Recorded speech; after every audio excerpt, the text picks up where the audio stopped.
मोदी सरकार ने पिछले साल बड़े जोर शोर से आत्मनिर्भर भारत का नारा बुलंद किया था।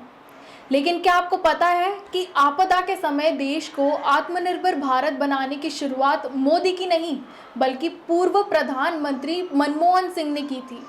जी हाँ, आज कोरोना की दूसरी लहर के बीच भारत को पूरी दुनिया से मदद मिल रही है।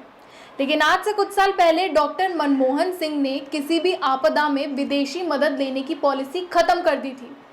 जब दिसंबर 2004 में दक्षिण भारतीय तटीय इलाकों में सुनामी ने तबाही मचाई, तब भी मनमोहन सिंह ने विदेशी मदद की पेशकश यह कहते हुए ठुकरा दी थी कि हम अपने स्तर पर हालात से निपट सकते हैं, ज़रूरत पड़ेगी तो ही विदेशी सहायता लेंगे। खैर, उसके बाद कभी ज़रूरत पड़ी ही नहीं।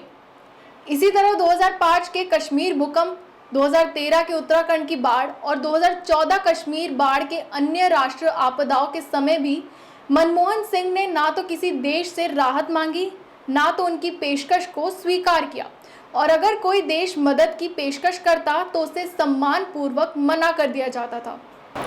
लेकिन अब सरकार की इस नीति में बड़ा बदलाव किया गया है। आज भारत पड़ोसियों से लेकर महाशक्तियों से भी मदद ले रहा है। भूटान जैसा देश भी भारत को ऑक्सीजन सप्लाई कर रहा है और ऐसे कई देश हैं जो शामिल है इसमें। चीन के साथ सीमा विवाद के बावजूद अब चीन से ऑक्सीजन संबंधित सामान और दवाइयां खरीदने में अब कोई वैचारिक समस्या नहीं है। टेस्टिंग किट से लेकर दवाइयों तक हर तरह की विदेशी मदद में सरकार की कोई नीति आड़े में नहीं आई।